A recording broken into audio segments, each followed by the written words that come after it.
great to see everybody today. Out of respect for the speaker, please take a moment to silence your cell phones.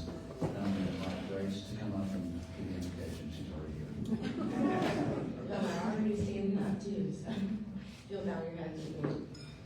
As we gather today in the spirit of service and of self, let us pause to acknowledge the profound power of hope. Hope is not a passive wish. It is a quiet, resilient strength. It is a spark that transforms a simple idea into a global mission. We see it in the eyes of a child receiving a vaccine, in the hands of community building a well, and in the hearts of neighbors supporting one another through crisis. May we be reminded that while the world's challenges are vast, our collective capacity to meet them is greater. Let our work today be guided by the belief that every small act of service contributes to the larger tapestry of peace and progress. Grant us the vision to see possibilities where others see obstacles, and the courage to remain steadfast in our commitment to a better tomorrow. We thank you for the food that has been prepared for us, and the hands that prepared it for us, and we pray that you bless it through the nourishment of our bodies. In your name we pray. Amen. Thank you, Grace.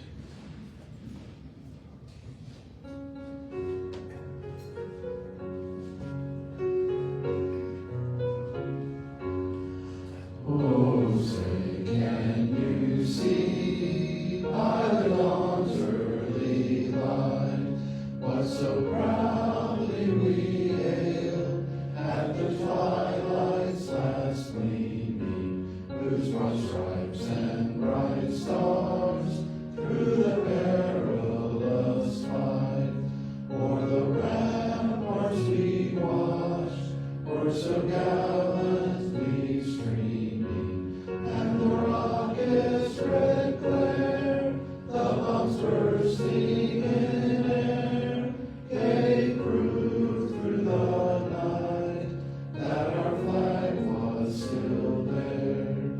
Oh, save us that star-spangled banner yet wave, o'er the land of the free and the home of the brave. Great.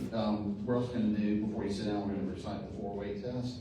For the things we think, say, and do, is it the truth? Is it fair to all concerned? Will it build goodwill and better friendships? Will it be beneficial to all concerned? Thank you.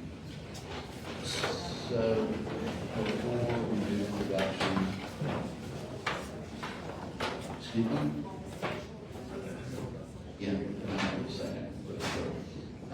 Before we do that, I just wanted to talk about last week. Last week we had some IT and speaker issues, and we're aware of that, and I appreciate all the constructive feedback I got. Trying to be nice. We recognize that it was not good first week back, but we have met with CapCon. Julie's doing a really good job. She's working really hard. We also met as a leadership team, Laura and Graham and I did, and then we also had a separate meeting with Bree and Senate Sim. So hopefully today will be a lot better. We take it very seriously, and we want to do a good job for Rotary and for y'all. So that's it. Kelly, you're up. Good morning or good afternoon. We have a couple of visitors. Timothy Albergotti. Welcome, Timothy. We're glad you're here. And Kate Mayer, a sub for Matt Medley from MUSC. Kate, great. Glad to have y'all. Thank you, Kelly. I'm going to talk just a brief minute about bocce. It's on the email, April 25th. Please put it on your calendar. It's a Saturday. For those of you who have not been involved in it, which most of you have, it's a lot of fun. It's also a lot of work, so hope you don't mind any. But Zach Ogle cannot be the chair of bocce this year for work reasons. So we found out about that a week or so ago, and Andy has agreed to lead bocce this year.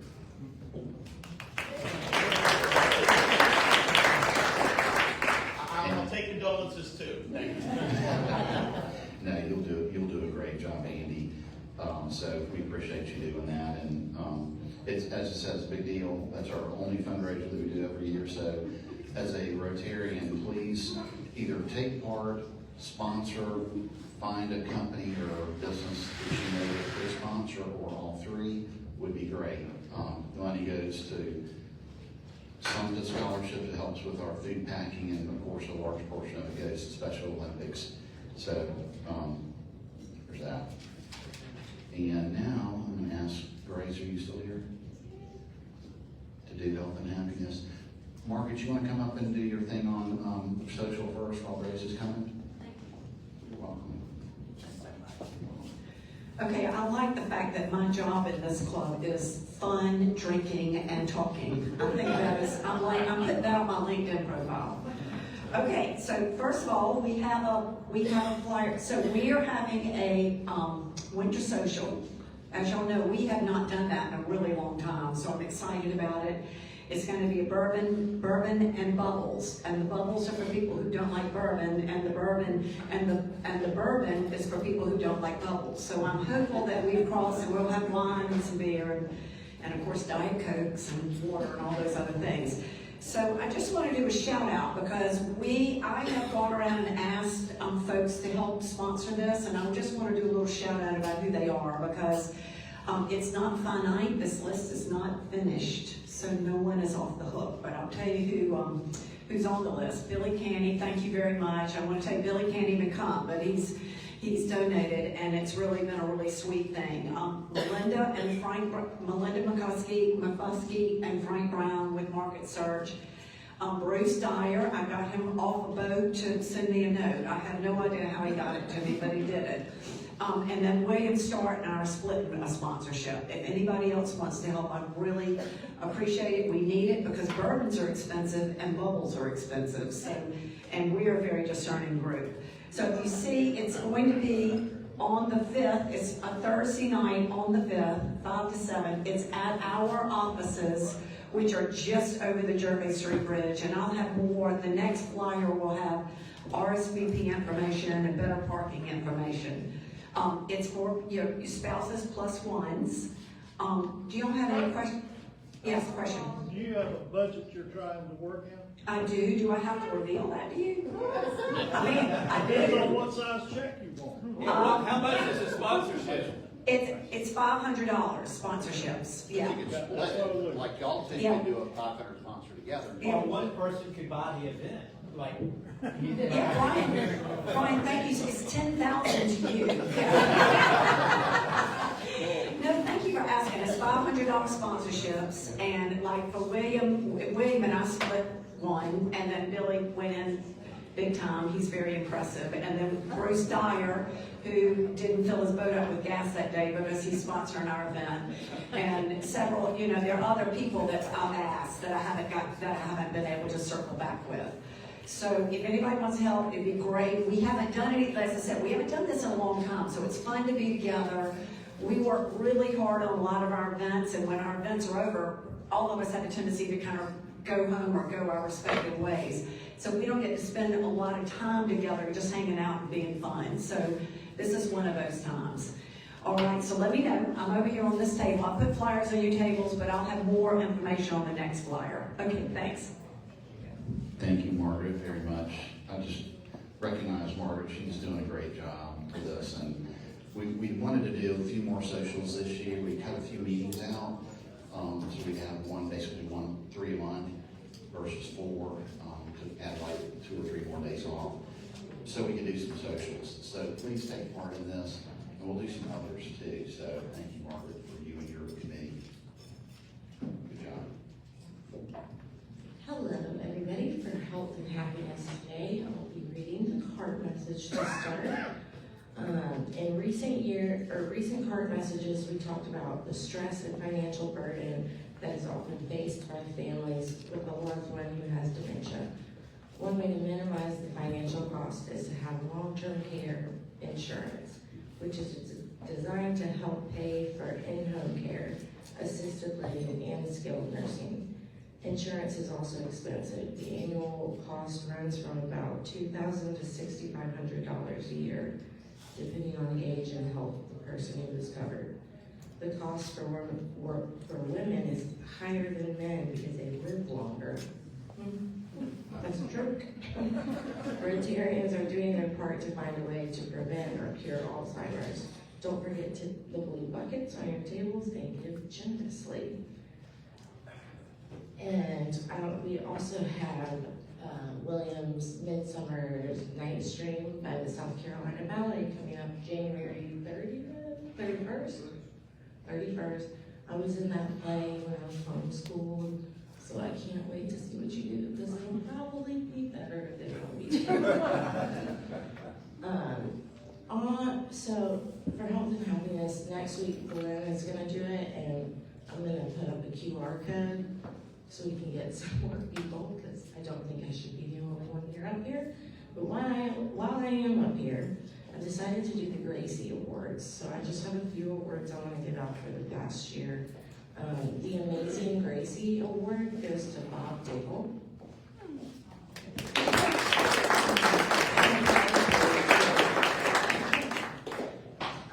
The best shoes go to Miss Catherine.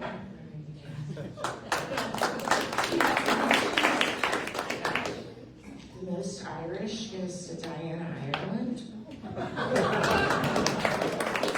Best dressed is William Surratt. Most engaged and the most engaging is Graham Davidson. The award for coolest kids is really on the kid, but Dad, your son in New York, coolest kid, man, good job.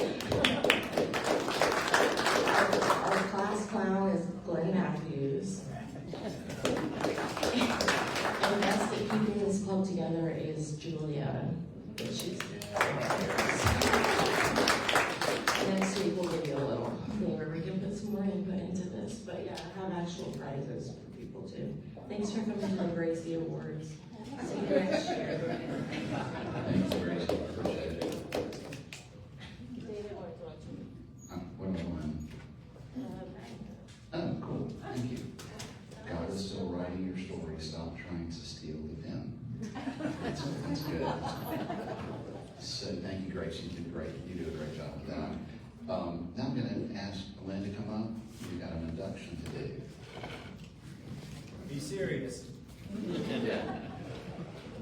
Grace, I just wanted to tell you that's not the first class clown award I've ever won. So I do appreciate that. Thank you. I'm so happy to be recognized in this club for something. So speaking of being recognized in the club for something, I got an email on Friday while I was in Belize from Julia, and she said, "Do you think you could induct somebody else? You did such a good job last time that I want you to do it again." And I started thinking to myself, wow, now I have Glenn 2.0 in the Rotary Club. Now I know what I'm going to do for the rest of the time. I'm just going to induct people. That way I don't have to be president anymore. I don't have to do any of that stuff. So I can just induct people. And inducting people is one of my favorite things to do. And that's because that means our club is growing. And our club's growing and our club's healthy.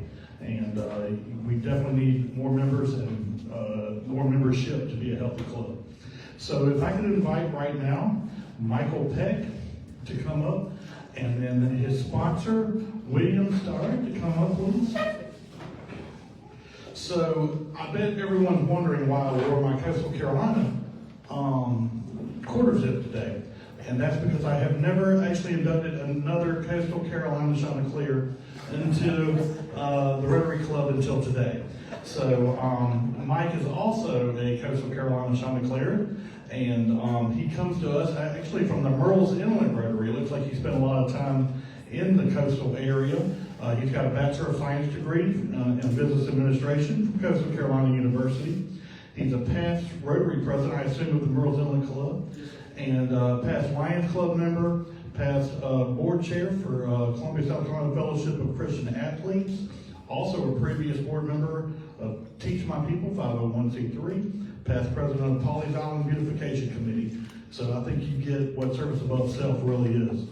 And his personal interests and hobbies include water sports, motorcycle riding, Carolina football, spending time with his wife Mary of 28 years, and he has 2 daughters, Sutton, 23, and Reese, 19. So I'm just going to get right down to it. He is the founder and managing director of Thames Private Wealth, and he lives over in Blythewood. And so I'm going to go ahead and induct you today. Mike, today you will join the Rotary Club of Columbia, South Carolina, and we are genuinely excited to welcome you. This is a big moment for you and for us, because everyone in this room believes you're someone who leads with integrity, heart, and a real desire to make a difference. You've been invited into this club because of the way you carry yourself in your profession and in your community. You bring qualities that lift people up, and that's exactly the kind of spirit Rotary is built on. As a representative of your vocation, we look forward to learning from you and hearing your perspective. And now, as a member of this club, you also have become a representative back out in the world, carrying Rotary's values of service, fellow, and compassion into your daily life. We believe you're going to strengthen the club. We hope this becomes a place where you're inspired, supported, and surrounded by people who push you to grow and serve in new ways. And remember, you're not just joining Columbia Rotary, you're joining a global family. Wherever you travel, anywhere in the world, there are Rotarians ready to welcome you with open arms. Connection is powerful, and you're now part of it. Of course, with this honor comes responsibility, showing up, getting involved, offering your gifts, and helping make a meaningful impact on our community. People will see Rotary through you, and we trust you'll represent us well.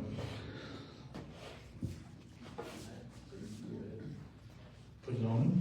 So, I'd like to ask all the members of the club to please rise right now. Mike, it is my pleasure on behalf of the Rotary Club of Columbia, South Carolina, to officially welcome you with our newest member. I now invite your sponsor, William Sterrett, to place the Rotary emblem on your lapel. Fellow Rotarians, please join me in welcoming our newest member, Rotarian Mike Peck.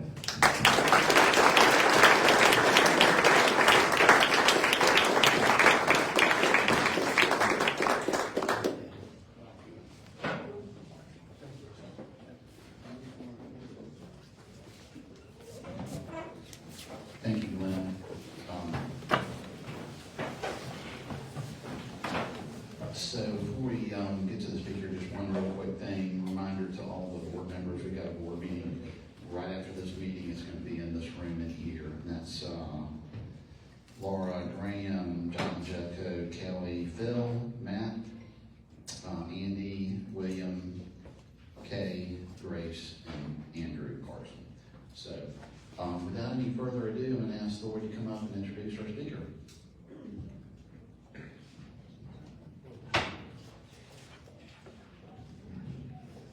Good afternoon. As you all know, I'm Forward Born, the president and CEO of Babcock Center, and we're a United Way agency, so it's a privilege of mine to introduce our president and CEO of the United Way of the Midlands, Sara Fawcett. There's a few other partner agencies out there, Wade and say who. All right. Okay, all right. So Sara can know who's in the room. All right. So Sara Fawcett has served as president and CEO of United Way of the Midlands in Columbia since June 2017. Before joining the team at United Way, Sara served as vice president of HR for Eden's Investment Trust for more than 12 years. In her role, Sara provided executive HR leadership to one of the largest privately held commercial real estate development companies in the United States, supporting 265 employees, 10 offices nationally. During her time there, she led recruiting and onboarding process as the company grew by 51% over 10 years. Sara began her career with Wachovia Bank, where she spent 14 years, served in a variety of banking and human resources roles, including corporate banking, insurance, and wealth management divisions of the company. In 2020, United Way of the Midlands received a $10 million unrestricted gift from philanthropist Mackenzie Scott. It is believed to be the largest unrestricted gift in our community's history. Under Sara's leadership, United Way has embarked on a mission to leverage the Scott gift to create affordable housing, improve workforce development, and create community change that will last for generations. Already, United Way has leveraged $4.1 billion of the Scott gift to create $44 million in project value for more than 408 units of affordable housing created the Young Men United to promote workforce development and build capacity within United Way for our impact partners. So as you can tell, I mean, Sara has done a great job of impacting our community, just that alone. I can go into all the other accolades. She's won several awards. I'm not gonna take up your time because I can get to talking. So she's won several awards, but one thing on a personal note, for the Babcock Center, back in the 90s, I'll let you know how long I've been there. In the 90s, I graduated from the Blueprint. Any Blueprint graduates? You know, they prepare leaders to sit on board members for nonprofits. And it's a great networking opportunity. There were people that I went to that class with I still keep in touch with today and make those connections.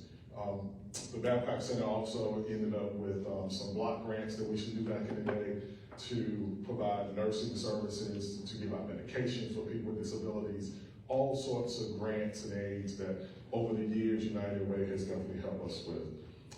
Sara holds a bachelor's degree in economics from the College of William and Mary in Williamsburg, Virginia. She has 3 children, Maddie, Ben, and John. So let's give a warm word of welcome to Sara Fawcett.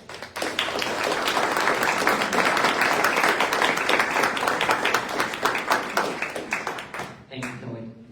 And thank you for your leadership as well. He does an excellent job, as I know you know, and I'm proud to serve with him. I'm proud to serve with Ann Walker and others of you who are on boards or lead great nonprofits in the community. So thank you very much. And before I get started, first of all, I'm gonna test this and make sure I've got the right button.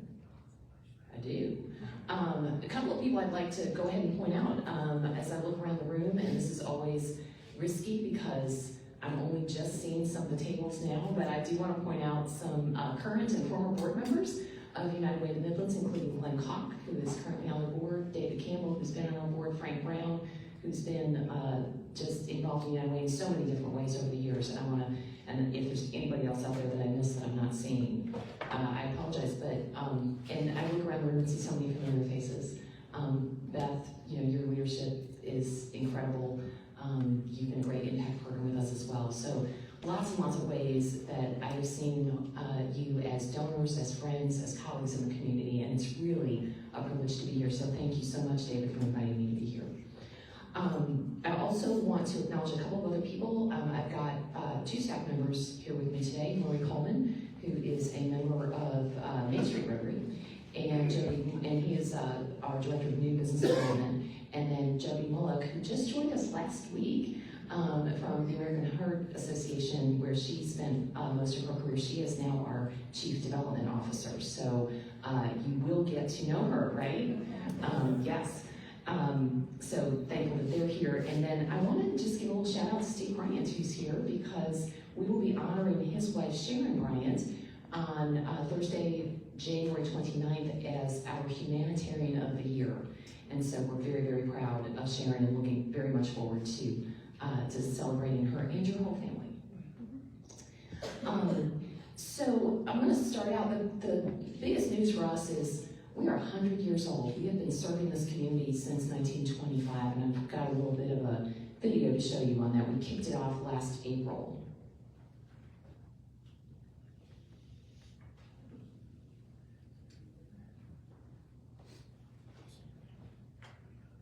I am so excited that everybody's here tonight because you are here celebrating the 100th anniversary of your United Way of the Midlands.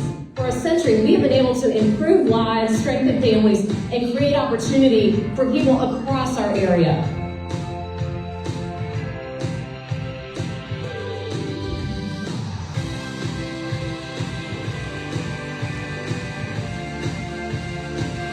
Your contributions and your support have made a lasting difference in the community. Here's to the next 100 years of United Way. So we got to kick off our centennial celebration at Segra Park, and it was a lot of fun. We had a great time that night. However, we've got a couple of other mile markers along the way. We will be celebrating our 100th anniversary with a mural being painted on the side of the building, through the generosity of Blue Cross Blue Shield. And we are having the first ever History of United Way being compiled by Historic Columbia, and that is being sponsored by Colonial Life. And we're very grateful for that because right now, the entire history of United Way of the Midlands has been stored in banker boxes in our warehouse. So because we have the actual physical minutes of every meeting that we've ever had since 1925. And I'm not exaggerating when I tell you that. So we're looking forward to introducing that into the community as well. We started out in 1925 as the Columbia Community Chest, and we were actually founded by the Columbia Chamber of Commerce. And this Thursday night, the Chamber is hosting their monthly partner event at United Way, where we get to acknowledge them as the reason why we're here today. So if you have an opportunity to stop by, 5:30 I think it is, on Thursday night at United Way. We were renamed United Community Services in 1954. We became United Way of the Midlands in 1976.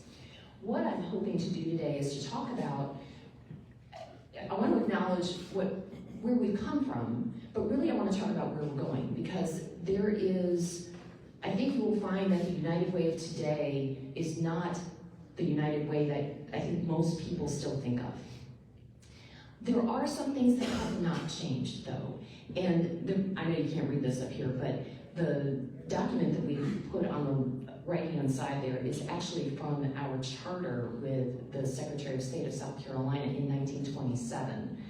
And I want to just read out a couple of the things. You have to state your purpose in order to be certified, and some of the things that it says are to promote the social welfare and improve the community conditions of Columbia and the vicinity through cooperative application of scientific plans and methods, to the end that from year to year there may be an increase in preventative and constructive social betterment work rather than the mere continuance of palliative efforts. Let's see here, that we are to promote cooperation rather than competition in community service, to the end that there may be neither the waste of effort of unnecessary overlapping and duplication, nor the cruel overlooking of opportunities for needed social services. And there's a couple of other points on here that I won't read to you, but the reason why I wanted to enumerate those is because we use different words today, but that is still what United Way of the Midlands does. We work in partnership with other nonprofits.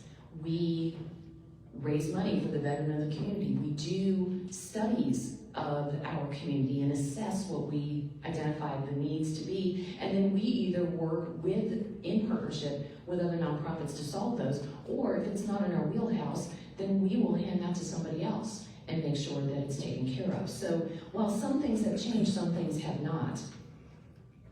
What we do today, in different words, is that we create generational change. We are here, yes, to meet people where they are, whether they are homeless or on the verge of homelessness, whether they're facing food insecurity, whether it's a struggling student in school.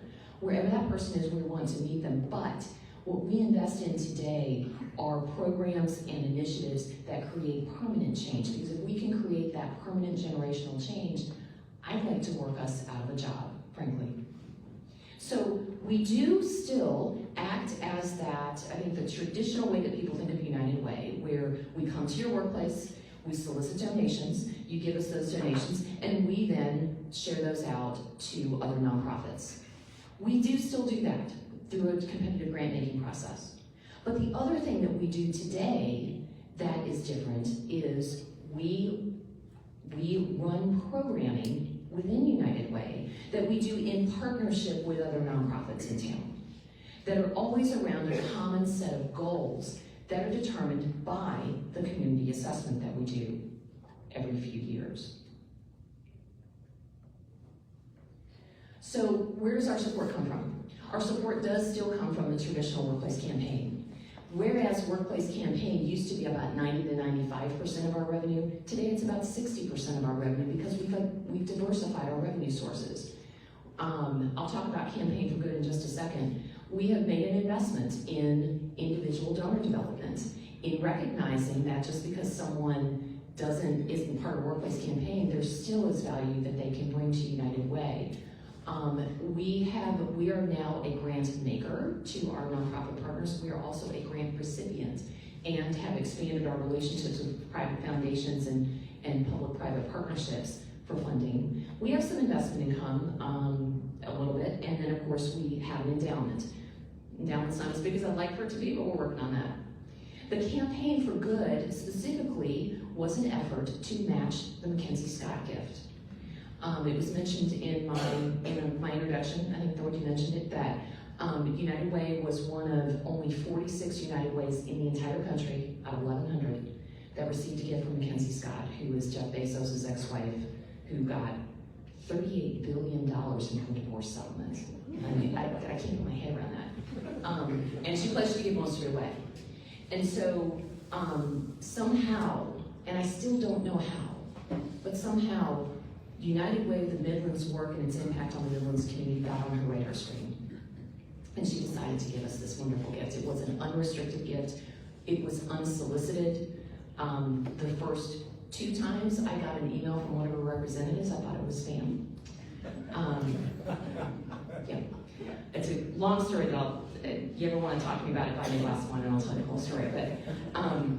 But what we decided to, and it was unrestricted, you can do anything, if you order a Mackenzie Scott gift recipient, you can do anything you want with it. You can put it in your endowment, you can spend it all at one time, you can give it all away, whatever you want to do.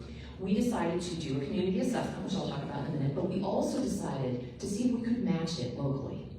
Because if someone who has no connections here that we know of, never been here as far as we know, is willing to put that kind of unrestricted dollars into our community, surely the community can step up. And I'm happy to tell you that we have completed that campaign and have raised a total of $17 million to match the 10.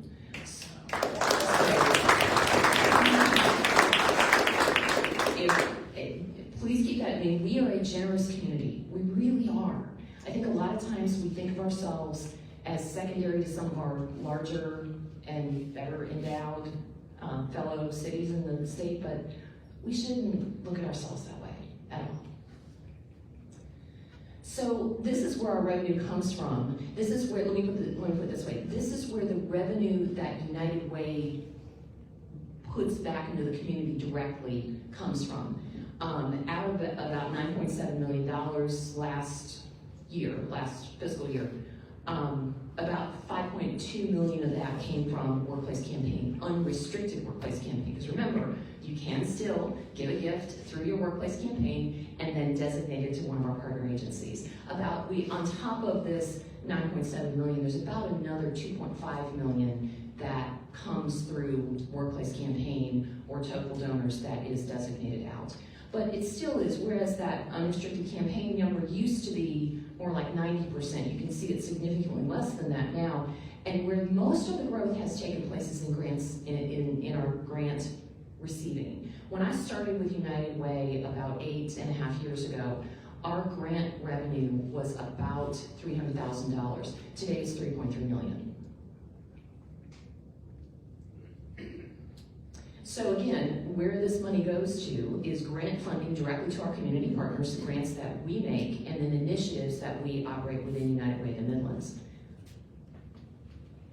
We do a community assessment about every 3 to 4 years, and our 2020, and the community assessment, by the way, has 2 parts. We work with the University of South Carolina on a demographic study, and then we conduct community conversations out in the community. We will have a Rotary group, or we'll have a group of students, or the community foundation, or a variety of ways that we pull together input from the community. We had about 400 people from across the Midlands. And by the way, I should have said this earlier, Midlands, as we define it at United Way, is Lexington, Richland, Fairfield, Orangeburg, Calhoun, and Newberry counties. Kershaw is its own United Way. They are small and mighty. I'm very good friends with their CEO. Sumter is its own United Way as well. Saluda County is handled by a different United Way, but that's our core right there. And whenever we do a community assessment, we always focus on what are people saying and how does that stack up against the demographics. So it's qualitative and quantitative. The top issues that came out in our 2025 assessment was, and this was the same in our 2021 assessment, is housing. That opportunities for people across the spectrum, whether you're talking about those that are chronically homeless single adults, or whether you're talking about first-time home buyers, there is a need across the board for us to expand housing. And I think for those of you that are involved in economic development in this area, we are looking at, between Scout and its vendors alone, 9,500 new jobs coming to our area in the next 5 to 10 years. That just by itself, not also counting the other organic growth in the community, is going to create a big need for housing across the board. Connecting people to good paying jobs with benefits. Again, we are in a time in this community like no other, where we've got those good paying jobs with benefits coming into the community. We need to make sure that those jobs are available to all. Scout, and I don't know if we've got anybody here that works for Scout, one of the things that's impressed me the most as I've gotten to know people at Scout is that they really want to be seen as an employer for all. And so we want to make sure, as we do with all other employers, that we are there to help them. Improving supports for families and youth. This is interesting because in the studies the last 2 studies that we've done, this is the first time that this issue has come up.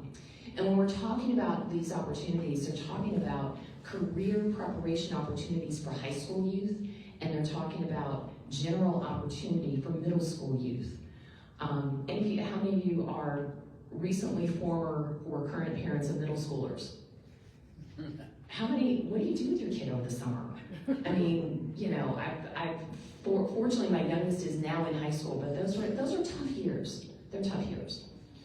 And then improving access to healthcare, primarily one of the issues that we've been addressing specifically is dental and eye care. So, as a result of this assessment, these are the areas that we are chosen to focus in. One, of course, affordable housing, and I've got a couple of examples of how we're doing that. Young Men United, which is a workforce development effort aimed at high schoolers. MRC is our Midlands Reading Consortium, which is our one-on-one tutoring program for K through 2nd graders that are on the verge of not being good readers. Many of you may have been. We've had that for about 20 years. We've added a STEM component to that program, and that STEM component has a specific focus on young girls. Well Partners, I'll talk about that in a little bit, is our opportunity to give access to the uninsured, the people that fall in the gap, for dental and eye care. And then our whole family strategy, where we work with school districts and their families on improving the situation for families that are facing homelessness. They are not homeless yet, but they're facing homelessness, and being able to work to not just stabilize that family, but set them up for long-term success. So the first thing I want to talk about is housing. In the Midlands, we lack several thousands of units of housing. That number is anywhere from 25 to 50,000 units of affordable housing, and again, across that spectrum that I was talking about. And since 2020, and this number is actually from 2024, from 2020 to 2024, rents increased by 29%. It should come as no surprise to anybody that your average 2-bedroom apartment in this area now goes for $1,800. A typical 1-bedroom goes for $1,100. And so that's the reason why we decided to commit not only half of the Mackenzie Scott dollars, but half of the match money. So for a total of $10 million to put back into the community towards housing. And we do that by doing one-time capital funding, capacity building. One of the things that's held us back in developing affordable housing here has been the lack of a strong local funding partner. So we have helped with the Midlands Housing Trust Fund to increase their capacity. And we want to seed innovative programs. We know what does not work in affordable housing. We know that several hundred apartments aimed at low-income people does not work. What we want to see are different ways, and what we're willing to invest in, and I don't mean invest in terms of ownership investment, but invest with through grants, are people doing things differently. So a couple of examples, and this is one of my favorites because it's the example of a partnership. I know that I'm talking a lot about United Way doing more programs. We still are doing programming with partners. So the Village at St. Andrews is a partner partnership between the Mungo Homes Foundation, United Way, and Homeless No More to redevelop a Quality Inn that is in Lexington County, just off of Bush River Road. It is a 90-unit hotel that Homeless No More has purchased. We gave them $1 million grant to purchase that hotel. And how we raised the money to do that was half of it came from Mackenzie Scott, from our Mackenzie Scott dollars. But we partnered with Mungo Homes. Mungo Homes built a market rate house in Hendricks Farms, which is one of their new developments out in Lexington. They constructed it with donated or at-cost material and donated or at-cost labor. And then they sold that house at market rate and donated the proceeds to United Way. We then matched that, and Homeless No More has built the village at St. Andrews. It will be 31 units of affordable housing for families with children. Did anybody here live in Lexington County? So please know that Lexington County, and this was a first for Lexington County, put $3 million into this project as well to help with the renovation. That is a stake in the ground that Lexington County is making around affordable housing, because this is the first of its kind in Lexington County. So acknowledging that they do have homelessness issues with families and that they need to address that was huge. So really a great way that we all came together. The village at Winsboro in Fairfield County is a project to develop housing for teachers. In Fairfield County, they have had no new housing development in 30 years. Therefore, you either live on the lake or you live in a trailer. And so when you're talking about workforce housing, particularly around teachers, Fairfield County was having a very difficult time recruiting and retaining teachers because there was nowhere for them to live. They would live in Richland County, they would live in Batesburg-Leesville, they would live in Swansea, they would live someplace else, and then drive through 2 or 3 school districts to get to work. How long do you think that lasts? And so they had a 25-acre piece of land that they, and of course they had a settlement with Dominion Energy where they were able to build the infrastructure for the first 25 of what will be 50 rental homes, 2 and 3 bedroom rental homes for teachers. United Way has given them 2 grants to get those first 25 homes built. And the first 16 are built and occupied. The other 9. I can't add. 9, thank you. I was an econ major. Oh wait, that was a long time ago. The other 9 units, we've given them another grant to do, and those are being finished up and will be occupied soon. So, any interest in affordable housing for teachers, Dr. Walker, you know. And the rents on this are really affordable. Again, they're 3-bedroom, 2-bath, single-family homes for teachers. They rent for between $700 and $900 million. Cost about $3.7 million. We put about $650,000 into the project, so you can see how much leverage we were able to gain there. Is anybody subsidizing the rent on that?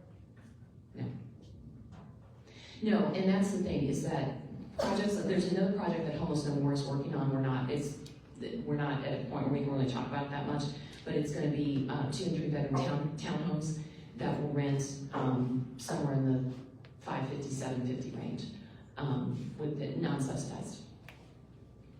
This gives you an idea. So far, we put $4.1 million of money into these various projects. We now have 408 new or refurbished units of affordable housing in the community through that $4.1 million, and it equals about $44 million in project value, so about a 10x return on that money. Keep in mind that number that I threw out there is $10 million is what we ultimately want to put into the community around affordable housing, so hopefully 1,000 units of affordable housing won't solve it, but gosh, it'll make a big dent. Young Men United, this is a workforce development program that we're very, very proud of. It is an evidence-informed initiative that takes young men that are in underperforming high schools, and the young men are identified by their school as college and career capable, but with lots of barriers to achieving that. We are now entering, actually this is our 3rd year, we're finishing up our 3rd year, entering our 4th academic year this month with Young Men United. And we are in 5 high schools. across the Midlands, 2 in Richland 2, 2 in Richland 1, and 1 in Irmo High School in Lancaster. It's 5. And we have 135 young men at some phase of working with us. We identify them in high school. We see, this is not a college prep program. This is a mentorship, life and professional skill development internship program that sees these young men through until they successfully enter the workforce. So it is a long-term commitment to these young men. What I can tell you is about from the cohorts that have graduated from high school, we've had 100% graduation rate. 100% of those young men went on either to 4-year, 2-year, or certification programs for the military. And out of those that did go to a 2-year or 4-year program, all of them went into their 2nd year, which is a huge indicator of their chances of graduating. So we have, while it's still going to take me another few years for that first cohort to actually graduate from college, those that went to 4-year, our markers along the way are very positive. In addition to the professional development that I was talking about, and we also do workplace tours. If any of you would be willing to open up your workplace to have our young men come and tour, we'd love to do that. Mentorship, we are always looking for more mentors. Our goal is to have a one-on-one mentorship relationship for each one of our young men. We're about 25 people short right now for that, so we do have some group mentoring going on. And then job shadowing and job internships. This is really important because we want these young men to know that they bring value to a workplace that's worth paying for. And so we work with employers to have either a 2-week job shadow, paid job shadow, or an 8-week internship over the summer. We have funding available to help pay for those internships for companies for whom that would be a hardship.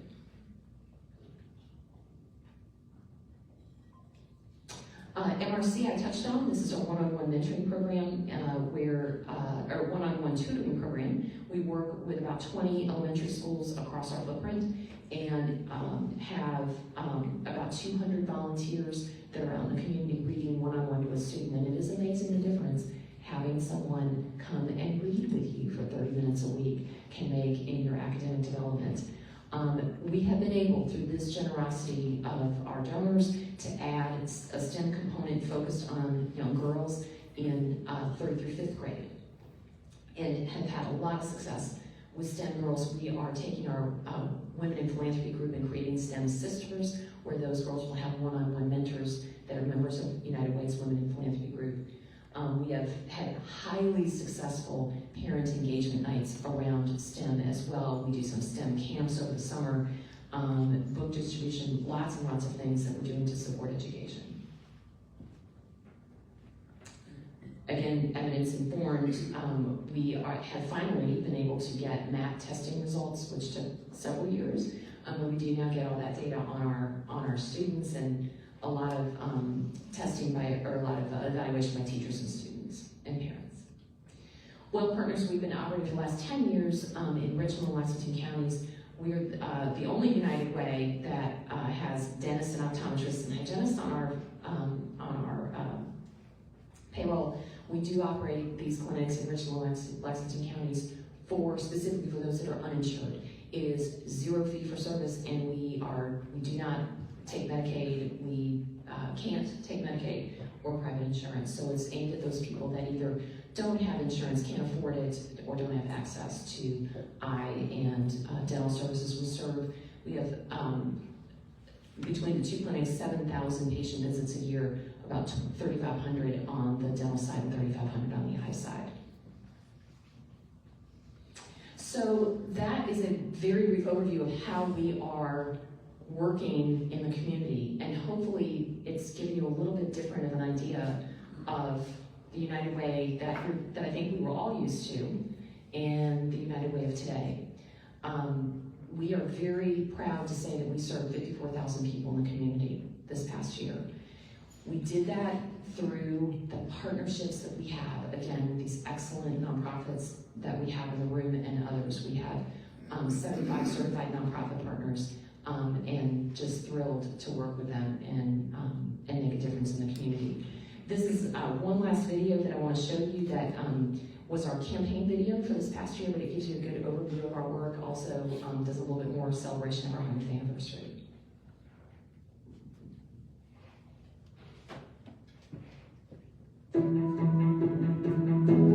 Community is the way we find our strength and share our hope. It's the way we help his first book become his first step on the path to greatness. It's the way families find a safe place to call home and support that transforms hope into a fresh start. It's the way neighbors come together to provide relief and recovery when disaster strikes. It's the way we ignite ambition, equipping young men with opportunities to turn dreams into success. It's the way we rally in hard times and rise back up stronger than ever. Since 1925, this community has shown united is the way we come together so everyone can thrive. Celebrate a century of service and join us as we embark on the next 100 years. Donate or volunteer today at uway.org.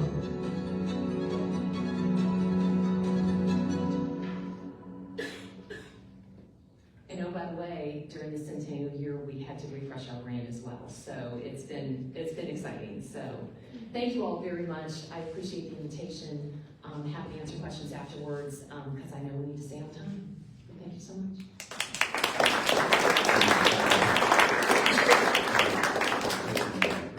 We have a small gift for you.